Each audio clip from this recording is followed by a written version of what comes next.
என் தாய் திருநாட்டுக்கு வாசல் இது, என் நாட்டவர்க்கும் கலை கோயில் இது.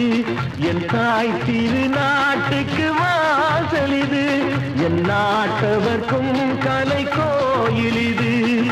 அண்ணாவின் பேர் சொல்லும் காஞ்சியை போல் நேருவின் புகழ் சொல்லும் பூமி இது. அண்ணாவின் பேர் சொல்லும் காஞ்சியை போல் நேருவின் புகழ் சொல்லும் பூமி இது. யாரும் வந்து சொந்தம் கொள்ள கூடுமோ?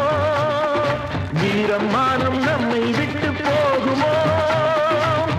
எல்லைக்கு காவல் நிற்கும் வீரர்கள்